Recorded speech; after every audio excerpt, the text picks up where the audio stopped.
খালি 2 রাকাত নামাজ পড়ে আল্লাহকে বলেন, আল্লাহ না বুঝে না জেনে শয়তানের প্ররোচনায় পড়ে আল্লাহ জীবনে ভুল করেছেন। আল্লাহ ওয়াদা করছে আজকের পর থেকে কখনোই পাপে লিপ্ত হব না। পড়বেন আস্তাগফিরুল্লাহ আল্লাযী লা ইলাহা ইল্লা হুয়াল হাইয়ুল কাইয়্যুম ওয়া আতুবু ইলাইহি এবং সাইয়্যিদুল ইস্তিগফার। আপনি বিশ্বাস রাখেন আল্লাহ পাক আপনার সমস্ত গুনাহকে নেকি দিয়ে পরিবর্তন করতে পারেন। নামাজের মধ্যে চেষ্টা করবেন আযান এবং ইকামত এর মাঝখানে বেশি বেশি দোয়া করার জন্য। নবীজি বলেছেন আযান ইকামতের মাঝখানে দোয়াগুলো আল্লাহ পাক ফেরত দেন না। আযান ইকামতের মাঝখানে যে কোনো দোয়া করবেন ইনশাআল্লাহ আল্লাহ পাক কবুল করবেন, যদি আপনার রিজিকটা হালাল হয়। আল্লাহ পাক তৌফিক দান করুন, আমিন।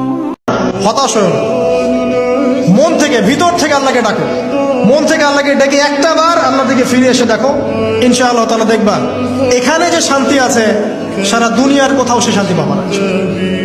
এবং এই শান্তি নিয়ে তুমি যদি দুনিয়ার জীবন শেষ করতে পারো, তোমার কবর হবে শান্তিময়, তোমার হাসর হবে শান্তিময়, পুলসিরাত শান্তিময় হবে ইনশাআল্লাহ। হাসতে হাসতে তুমি জান্নাতে চলে যাবে ইনশাআল্লাহ। হে আমার রব, যদি দুঃখ কষ্ট দিয়ে পরীক্ষা নিতে চাও তবে তা সহ্য করার শক্তি দাও।